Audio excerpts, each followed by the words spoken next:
You're listening to PetLifeRadio.com.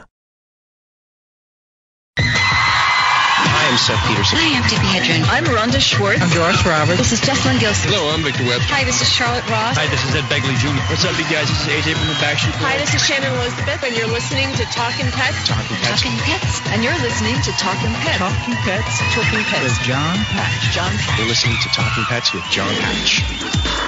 Hello, America, and welcome to Talkin' Pets with your host, Jon Patch. Join Jon and his expert guests with all of your pet questions, concerns, comments, and stories. Now it's time for Talkin' Pets with your host, Jon Patch.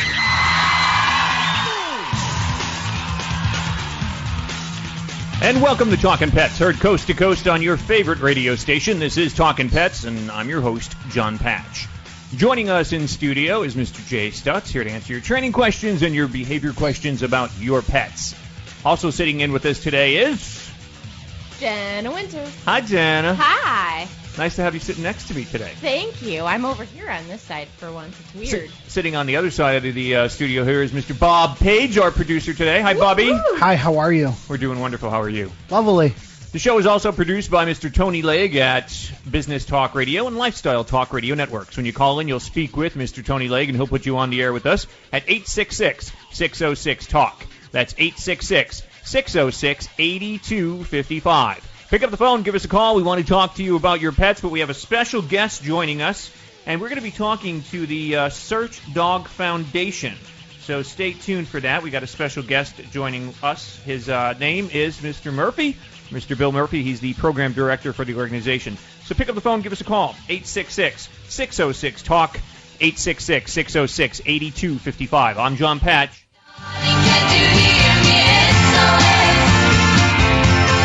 And welcome to Talkin' Pets. I'm your host, Jon Patch. Joining us from Animal Alternatives out of Tampa Bay, Florida is... Dr. Ann Lamprou. The show is produced by... Amanda Page. We welcome your calls and questions at 866-606-TALK. Producing at the network's Business Talk and Lifestyle Talk Radio Networks is Matt. So when you call in, you'll speak with Matt at 866-606-8255, and he'll put you on the line with us. Again, 866-606-TALK. How you guys doing? Excellent.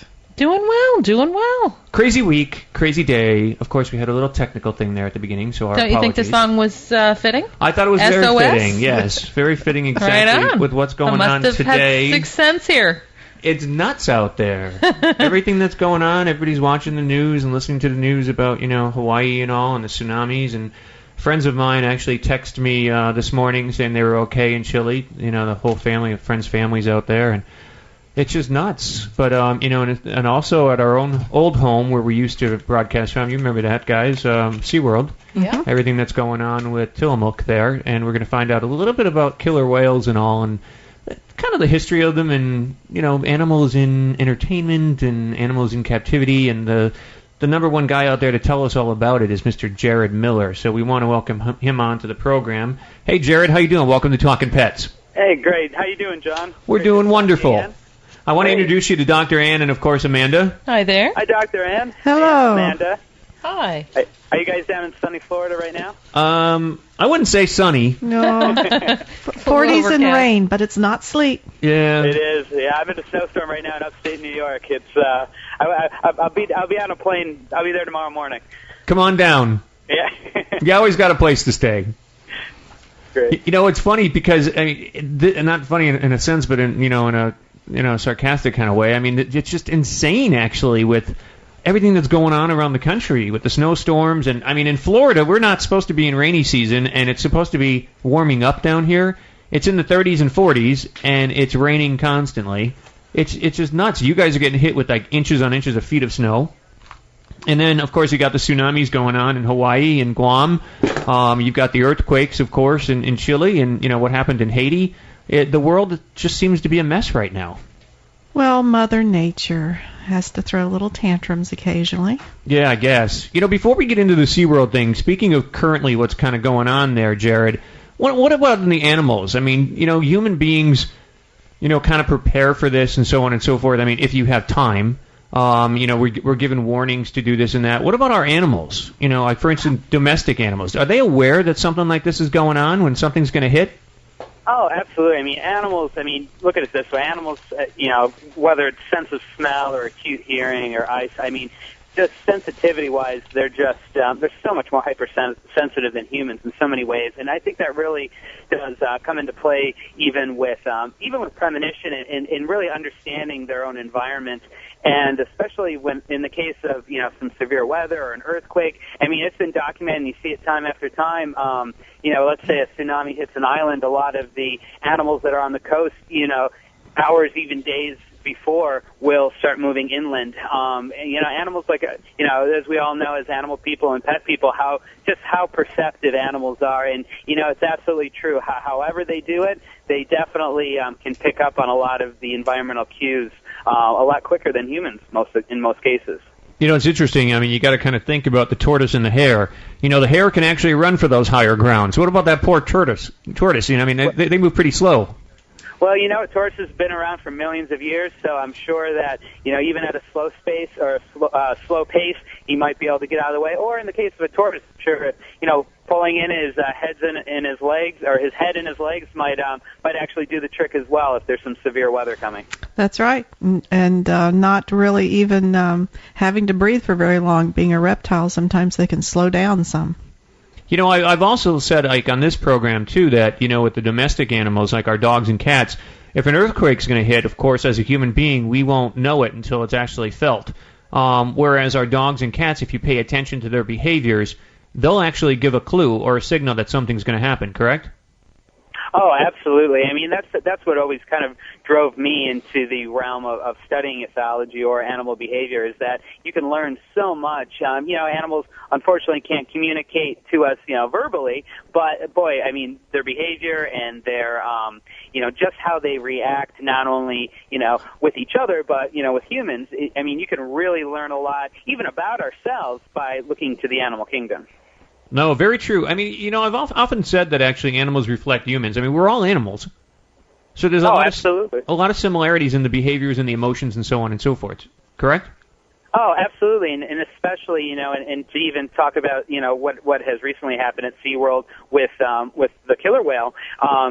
We're social creatures, so are killer whales, and when you look at it, this is such a tragedy for this to happen, but you're talking about two very intelligent animals, worlds apart, that are interacting with each other, and I think SeaWorld having such a long history of just such great success, not only with breeding, but also bringing up the public awareness and really making whales so famous and in the minds of humans. When something like this happens, I think it's just like it's like lightning striking. It's a very sad situation as well as horrific. Especially when there were patrons actually involved that actually witnessed what happened. The thing is, though, we've produced our show from SeaWorld for many years in the past, and we've met Dawn, of course, and a very nice woman, and very sad to see what happened to her. And we've also, all of us here have been around. We've actually seen Tillamook when we were there. This whale is 12,000 pounds and huge, and of course, yeah, he's a majestic animal. And that's why I think. With this situation, and of course, and I've never had the opportunity to meet Dawn, but I've met a number of the trainers at a few of the SeaWorld parks, and these are extremely not only talented, but they do have just an incredible gift working with animals, and that's why I think our listeners should understand is that the relationships, with an animal like a whale, that to most of us you think, it's just a large, massive, killer whale, it's an eating machine, but really they are just so intelligent, so social, and just a wonderful animal. And when things like this happen, it's the first knee-jerk reaction is to really blame the whale. But you know what? It's an animal that does have the capability. He's 12,000 pounds, right. And this is an animal that in every right has the capability. And for his trained and experience that anyone would have working with a whale, of course, it's such a risk at sometimes. But that's the thing that I wanted to ask you is because this was during a Dine with Shamu event, and Dawn, of course, worked with these whales for over 15 years at SeaWorld, And, the thing that I thought was interesting when Tillamook was there and swimming through the pool, to my understanding, and then jumped up, and there's been a lot of speculation whether, he grabbed her on the waist or grabbed her here, grabbed her there. The final speculation, according to, what everybody is hearing on the news, is that he grabbed her by the ponytail. What's the opportunity or the chance that whale maybe looked at her standing there on the side, on the ground, and looked at that ponytail as kind of being a fish, maybe waving back and forth, and kind of grabbed for the fish? Didn't mean to grab her, but did? I mean, is that an option?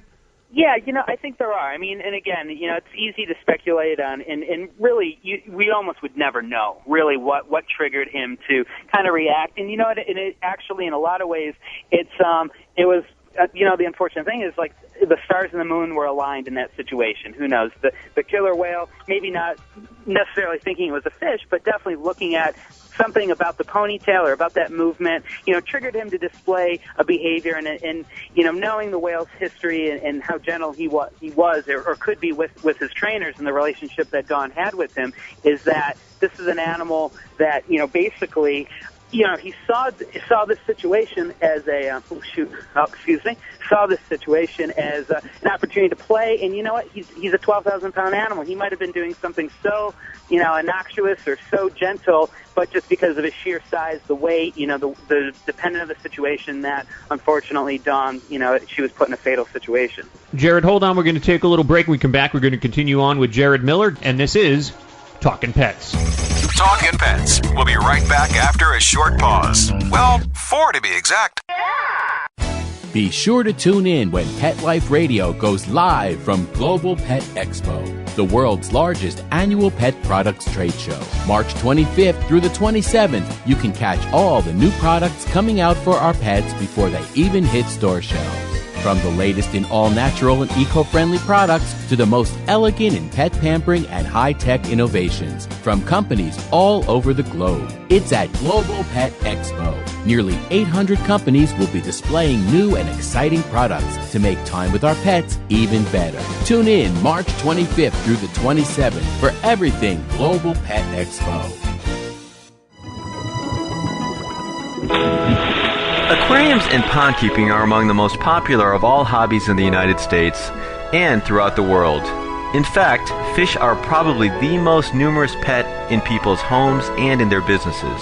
In Aquarium Mania, we'll learn more about the secret and not so secret life of fish and other inhabitants, the basics of good aquarium keeping, the complexities of the aquarium industry, and the science and art that surround this fascinating hobby. I'm your host, Roy Anong, and I'd like to thank you for joining us.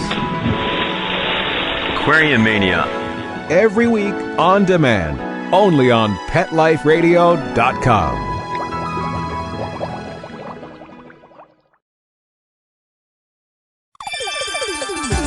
Let's Talk Pets on PetLifeRadio.com.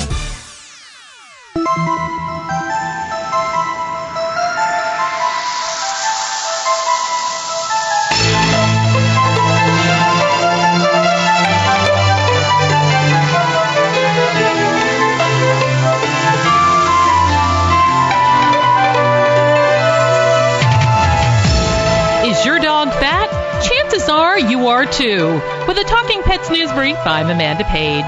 Someone once said that if your dog is fat, you're not getting enough exercise. So it's no surprise that as human obesity's rate soars, men's best friend is loyally packing on the pounds as well.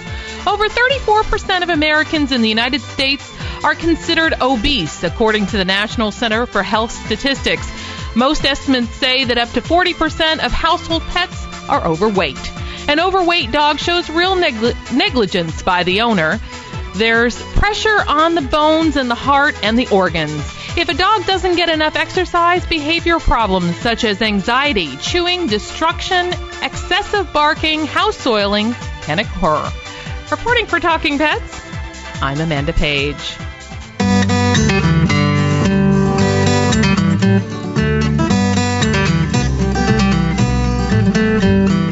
My dog's bigger than your dog. My dog's bigger than yours. My dog's bigger and he chases mailmen. My dog's bigger than yours. Your dog's not bigger, it's fatter. Yeah. That's what it is, fat. Take a look at that diet. Once again, you're listening to Talkin' Pets. I'm Jon Patch.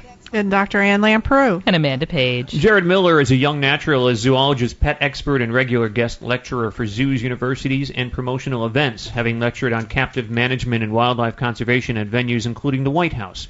We're speaking with Jarod right now about the situations around the world, but also, of course, about what has happened at SeaWorld. You know, one thing, Jarod, that I question on that, too, is, you know, I always wonder when you take an animal, and especially an animal in 1983 that they took from the wild, meaning Tillamook, because they have their breeding program, and I commend them on that, because there's not that many, I mean, orcas, you know, killer whales, are endangered species, and I think there's about 40 or 50 of them in captivity right now, and I think SeaWorld has about 20 of them. But the thing is that, you know, you bring this animal so large, 12,000 pounds, into a secluded area. I mean, how is that on the psyche of an animal like that? Well, it's definitely for an animal with that type of intelligence. It is an adjustment, and I think when and obviously, you know, 20 or 30 years later, since 1983, there's just been such a dramatic evolution of just how animals in general, but you know, especially marine mammals, are kept in captivity.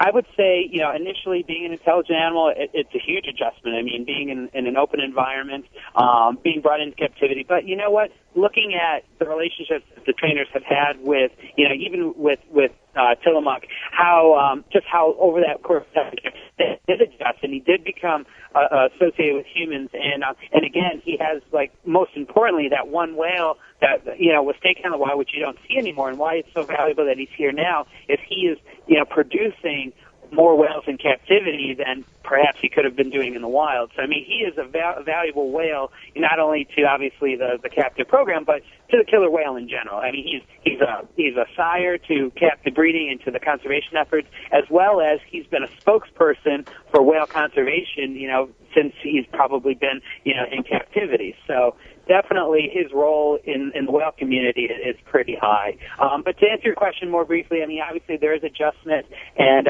you know, myself, I don't have a lot of the animals that we work with, obviously, in modern, more, you know, 30 years later, are not taken out of the wild and are all captively raised, as well as with other zoos across the nation. But you know, it does. There is a big adjustment with, you know, you're taking an animal out of the wild, bringing it into captivity. But you know what? The parks and the SeaWorld especially, I mean, they have taken every provision not only to maintain the animal's physiology, you know, it's a lot to maintain an animal of that size, but also through the training, through the interaction with the trainers, that has brought his psyche around, you know, 100%.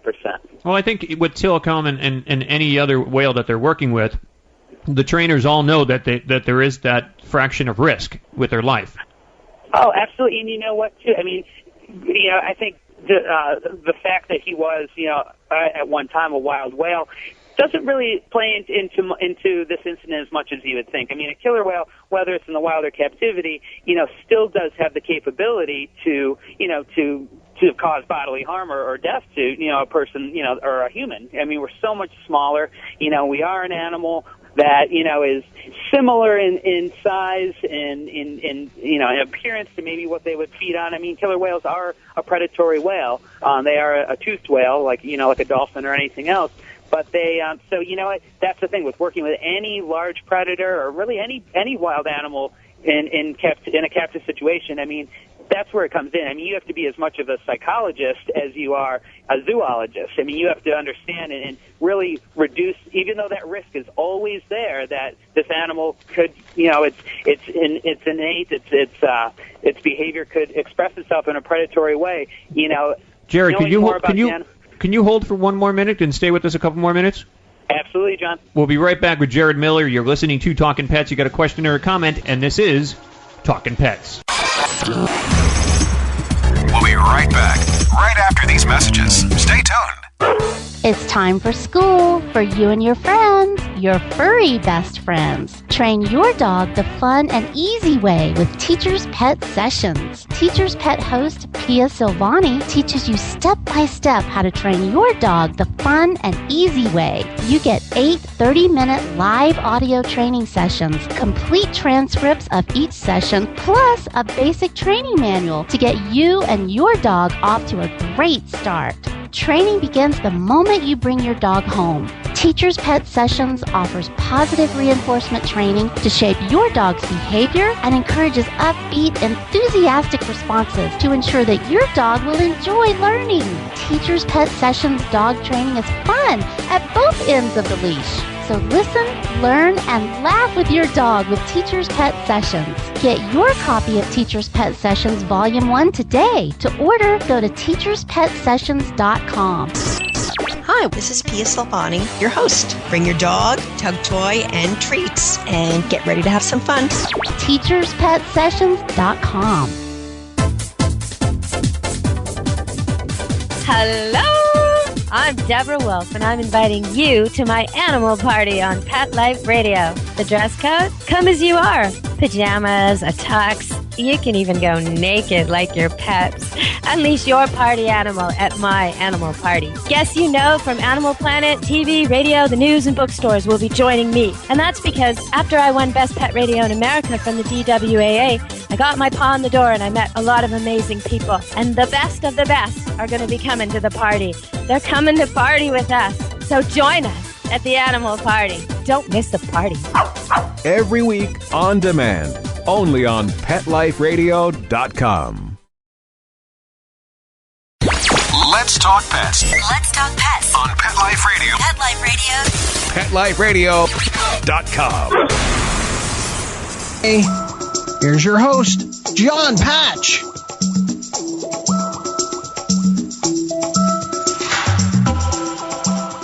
Out of Pineville, Kentucky, state wildlife officials are making headway in slowing the growing elk population. Department of Fish and Wildlife Resources Wildlife Director Karen Waldrop said trappers have caught 13 elk with hopes of snagging more in the coming weeks. State wildlife managers began reintroducing elk to the region in 1997.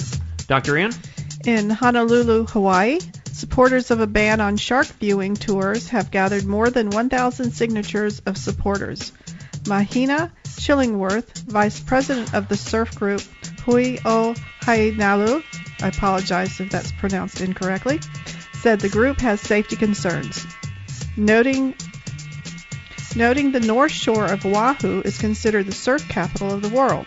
But Joe Pasix said his North Shore Shark Adventures company has a clean safety record for 9 years. Out of Rockwood, Tennessee, environmental officials said a fish kill is the result of cold temperatures and was not caused by polluted waters. Fisherman Jody Miles said he went to the Watts Bar Lake in Rowan County to catch some shad for a weekend fishing trip. Miles said he saw thousands of dead shad along the shoreline.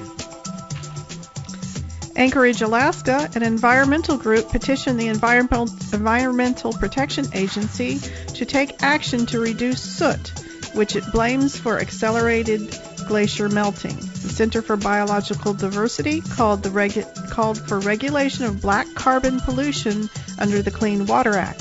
Soot is dangerous to breathe and a potent global warming pollutant, Attorney Matt Vespa said. Out of Portland, Oregon, geologists developed a computer model to simulate the massive Missoula floods that carved the Northwest landscape 15,000 to 18,000 years ago. The model was developed by Roger Dedlinger and with the United States Geological Survey and Colorado-based geophysicist Danielle O'Connell. Once again, you're listening to Talkin' Pets. We welcome your calls and questions at 866-606-TALK. That's 866-606-8255. We're speaking with Jarod Miller. If you've got a question or a comment, please give us a call. Don't forget, you can check us out live on the webcam. You can click on talkinpets.com, click on the dog watch in the computer screen, and you can actually watch us. That's talkinpets.com, TALKIN pets.com. Also, you can follow us on Twitter at twitter.com/talkinpetsradio and facebook.com/talkinpetsradio as well. So pick up the phone, give us a call, 866-606-TALK. I'm Jon Patch. Dr. Ann Lamprou. And Amanda Page. Every now and then, I feel these questions creeping in. And once again, you're listening to Talkin' Pets. I'm Jon Patch. Dr. Ann Lamprou. And Amanda Page. Jarod grew up in suburban western New York, where as a child he spent most of his time outdoors, always wanting to be closer to nature. Zoos were always his favorite destination, and he could identify every animal that lived at the zoo. In fact, when asked to write down his favorite animal for a second-grade assignment, he came up with a 3-page list of nearly 200 species. You've been around animals for a long, long time, haven't you, Jarod? I have, John. I think I think having the affinity or the love for animals, I think you're born with it. And what I love is meeting people that, might not have grown up around animals or even had the ability to have a pet of their own, to make more animal lovers out there, because I think, we share the planet with them, and animals are real important. But yeah, it's going on 30 years, and I've been pretty fortunate to kind of fulfill my dream to not only work with animals, but work for animals on a daily basis. Now, where can we find you now? Where can my national audience find you or see you? What's going on in your life right now? Well, right now we're in our third season of our popular animal exploration series with Jarod Miller. It's our syndicated television show that airs nationwide in about 15 other countries now. We have new episodes. In fact, we're filming the rest of the season starting next week as well, and new episodes every Saturday or Sunday morning, depending on your city. So if your viewers or your listeners would like to find out where the show airs in their city and what station, what time, they can visit animalexploration.com. Now, do you have a direct website as well? I do. You can also visit jarodmiller.com, and that's always under construction. But and also I'm also on Facebook as well, and I usually post where I'm going to be and where I'm going to visit, and let's say if hopefully if I'm down in Orlando one time again and see you guys again, I'm sure I'll let everyone know. Definitely, I look forward to it, and again, we'll have to make sure that we link up. But if people want to check out animalexploration.com, they can find out where they can actually watch Animal Exploration with Jarod Miller, and it's Jarod Miller. Correct. Yep. Jarod, and we also have episodes available on Hulu.com, which is HULU, which is a TV source. So, well, it's always a pleasure, Jarod. I enjoy spending time with you and talking with you. It was great when you were in Tampa actually last year, and we got to spend some time together, and we did the show together then, and it was definitely a great time. So I look forward to seeing you again and having you on the show more often. Great, thank you so much, John. Anytime, and great meeting you, Amanda and Ann, and you guys have a great rest of the day. Thank you, Jarod. You too. And enjoy that snow. Oh, I am. I'm standing in about 5 feet of it as we speak. Oh, geez, you can have it. You can have it. and enjoy the sun. We will once we get it. Thanks, Jarod. Okay. Take care, guys. Thank you. That's Jarod Miller. Of course, you can find him on his television show, which is Animal Exploration with Jarod Miller. And his website is www.animalexploration.com. Or you can also go to jarodmiller.com. And don't forget, there's only one R, Jarod. Jarod Miller. Nice guy. Yeah. Sounds real nice. You guys missed him. He, he came on the show when he was live in Tampa at a convention that they were doing here for the animals, the Hillsborough County Animal Convention here that they do. The Pet Week convention. Yeah. And great job, and a great guy, real nice guy. And actually, I think there's pictures on our website, talkinpets.com, if you want to see them. And it's funny because Jarod, I'm 6'2". Mm-hmm. Jared's like half of me. Oh. So when we took the pictures, it's like, it's like father and son almost. I'm not talking about age. I'm just talking about the height. Okay. Yeah. I see. A great guy, though, and it was nice of him to spend some time with us and fill us in about some things about especially what's going on with SeaWorld and then, of course, what's going on around the world. If you have a question or a comment, you got a medical question, a behavior question, or a holistic question about your pets, pick up the phone, give us a call, 866-606-8255. 866-606-TALK. Once again, I'm Jon Patch. Dr. Ann Lamprou. And Amanda Page. And this is Talkin' Pets. Talkin' Pets. We'll be right back after a short pause. Well, 4 to be exact.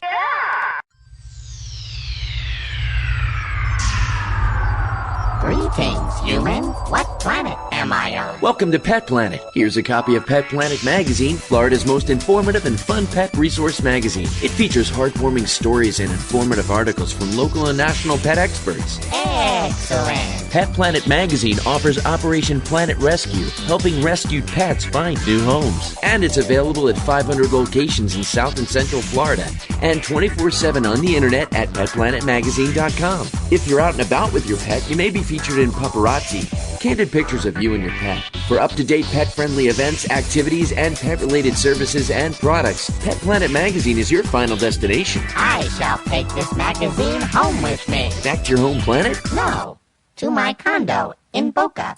Pet Planet Magazine. Check them out at www.petplanetmagazine.com or 352-394-8578. It's out of this world.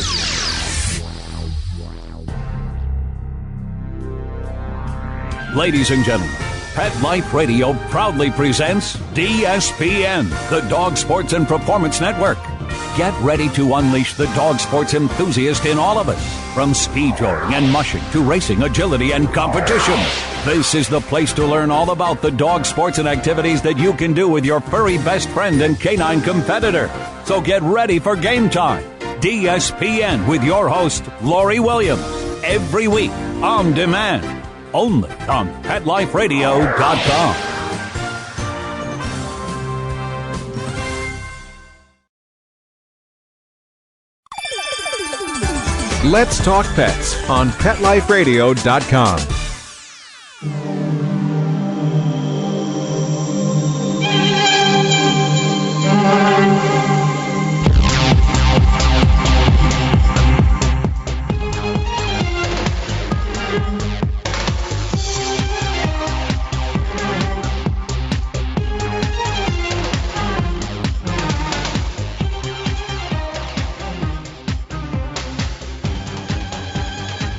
Is your pet fixed? Who said it was broken? For the Talking Pets News Brief, I'm Amanda Page. Despite campaigns encouraging sterilization to reduce overpopulation, and despite expanding options for low-cost spay-neuter surgeries, nearly half of people who have acquired unsterilized pets in the last year haven't fixed them. Those are among the findings from a national survey of 3,000 adults, including 1,000 who have acquired a dog or cat in the past 12 years. PetSmart Charities commissioned the survey by IPUS Marketing in an effort to understand factors contributing to continued pet overpopulation, which results in an estimated 4 million to 6 million sheltered animals being euthanized each year. Among findings of the unsterilized dogs and cats acquired in the past year, 48% still haven't been sterilized. 38% of 18 to 34-year-olds haven't sterilized their pets versus 24% of 55-plus owners.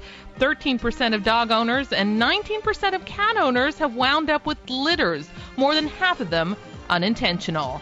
The survey is the first of a large-scale effort to qualify the actions and perception of pet owners and non-owners relating to spay and neuter, pet overpopulation, and adoption of pets from shelters and rescue organizations. Many pet owners are unaware of the scope of overpopulation. 62% of 18 to 34-year-olds and 47% of 55-plus residents estimated sheltered euthanized fewer than 1 million animals annually. 28% of the euthanasia number at 100,000 or less. Among survey respondents who have recently acquired a pet, 17% said they had no idea of the proper age to spay and neuter. 42% said 6 months. 14% said at least 9 months. People earning $55,000 or more are more likely to adopt from shelters and rescue groups than those earning less. 42% of people who recently got a pet did no prior research, formal or informal. A little bit of information for you. Reporting for Talking Pets, I'm Amanda Page.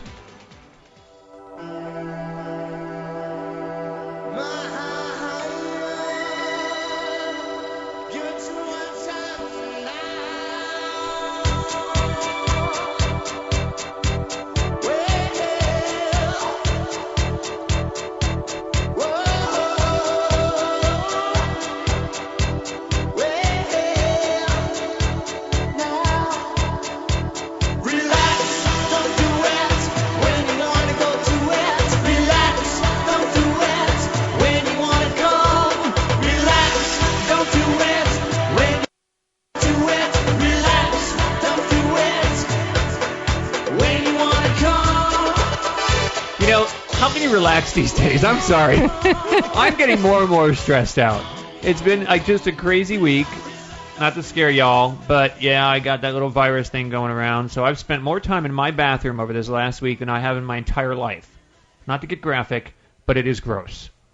Literally every liquid in John, for sharing. Every liquid in your body just goes out of you. Can I leave now? Like every 10-15 minutes. Oh, I'm washing my hands. Everybody's getting it. That doesn't mean I have to get it. You stay on your side of the room. I'm at the end of it. That means I'm better. nothing to me, senor.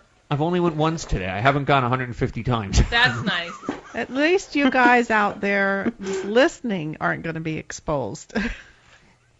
Yeah, well, you never know. With technology and computers and all the other stuff going on, you never know what's going through lines these days. Not to scare y'all, but... And weren't you just having your bathroom redone? Yes, and that was tension and everything, too. I mean, workers going in and out of the house and ripping things out of walls and things not being sent correctly, meaning that they send you the wrong things that you waited 3 weeks for. So, yes, tension is there.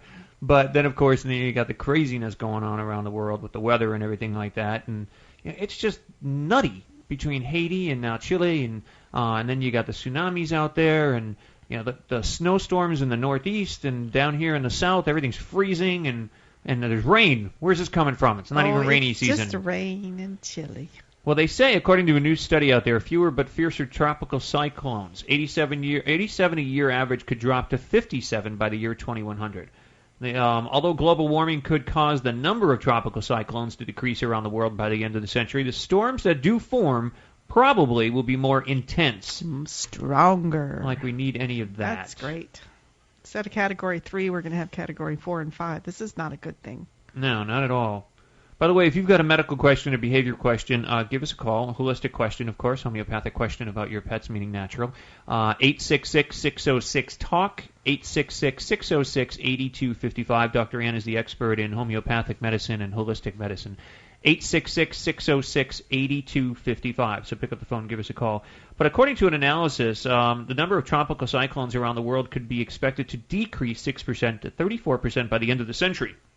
On average, about 87 tropical cyclones form each year globally. So by the year 2100, there could be as few as 57 storms each year. But just as the overall numbers decrease, the study finds that the intensity of the strongest storms is forecast to increase from 2% to 11% by the end of the century. So pretty frightening. So what they're saying is that if you get a tropical storm, which, basically when they're talking about, cyclones, that encompasses everything from tropical storms to hurricanes to typhoons and, the cyclones. But if it's 150 miles per hour, they're saying it would increase to 157. So it is going to have that, that much of an increase, which could be the difference of your roof being flown, 2 miles versus, 2 Just feet. across the street. Yeah, so it's frightening out there, everything that's going on, it's just so many people say it's like, not that the world is changing, but the world is changing in technology and news and media. So you're hearing more and seeing more about what's going on out there, which is true. I think that's definitely true. In the old days when we didn't have this technology, nobody can find out what was going on the other side of the country, the other side of the world. Now it's all over the place. Well, we just have to try to make our part of the world just a little bit better as well as we can. I agree with that. And for the people who don't agree, I think that's ridiculous, because we should all be trying to, put an extra hand in there and try to make it a better place. So do your part. 866-606-TALK, 866-606-8255. Once again, you're listening to Talkin' Pets. I'm Jon Patch. Dr. Ann Lamprou. And Amanda Page. Pick up the phone, give us a call. We want to talk to you about your pets. We've got a couple more minutes left in this hour, so give us a call. 866-606-8255. Talkin' Pets. We'll be right back after a short pause. Well, 4 to be exact. This valuable information comes from your pet. There's nothing like a wagging tail or friendly paw to lift your mood. They're therapeutic and make us feel good. Studies show pets even reduce stress, prevent heart disease, lower blood pressure, and fight depression. So there you have it. Pets are a daily dose of good health and happiness. Pets add life. To learn more, visit petsaddlife.org. How many pets is too many? Do you know somebody whose life is overwhelmed by their animals? Maybe we can help. We're looking for people to be in a new TV series about really large animal families. We can offer expert help, free resources, and the chance to tell their story. If you or someone you know owns a house full of animals, call us toll-free at 1-877-MY-8-PETS. That's 1-877-MY-8-PETS. Want to know what cats like to eat for breakfast? Mice Krispies, of course. Learn everything there is to know about cats on Catitude with your host, Tom Dock.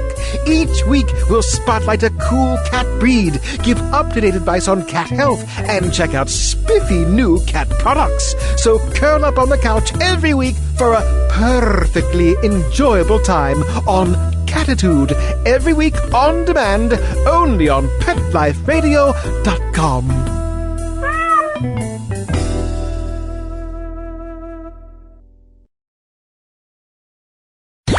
Let's talk pets Let's talk pets on Pet Life Radio. Pet Life Radio. PetLifeRadio.com. You came along and everything started to hum.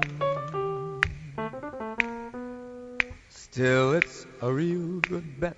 The best is yet to come. And once again, you're listening to Talkin' Pets. I'm Jon Patch. Dr. Ann Lamprou. And Amanda Page. Give us a call at 866-606-TALK. We're going to go out to Ken in Sholol, Arizona, listening on Hey, Ken, how you doing? Welcome to Talkin' Pets. Doing well. Thanks a lot for taking the call. And anytime.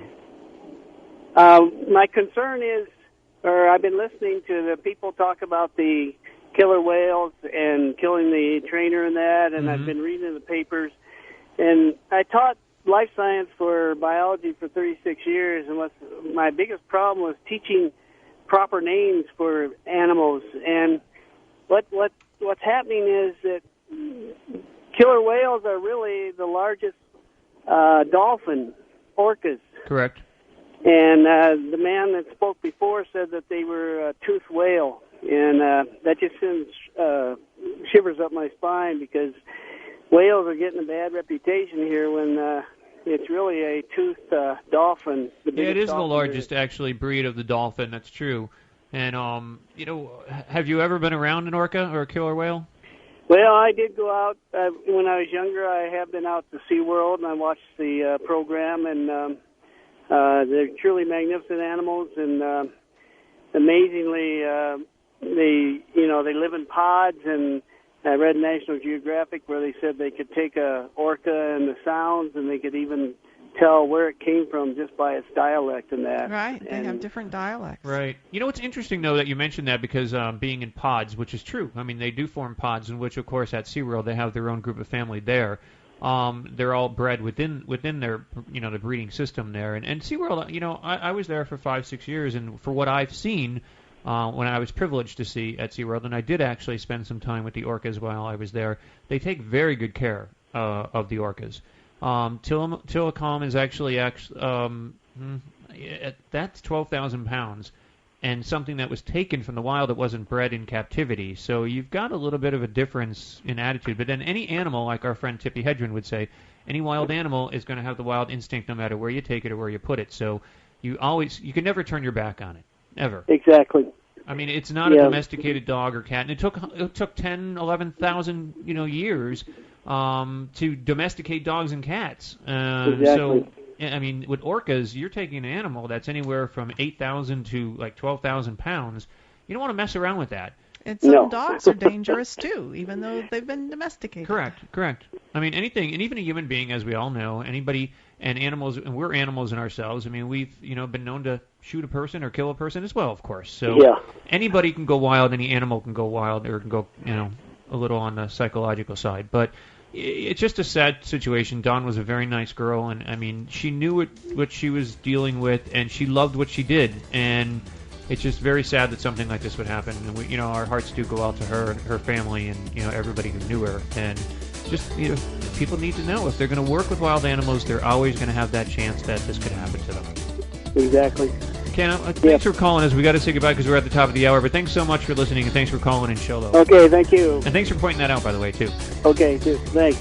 Bye. Ken out there in Sholo, Arizona. Once again, spay and neuter your pets and help control that pet population. I'm Jon Patch. Dr. Ann Lamprou. And Amanda Page.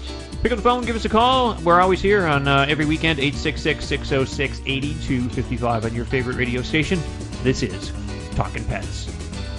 Let's Talk Pets, every week on demand, only on PetLifeRadio.com.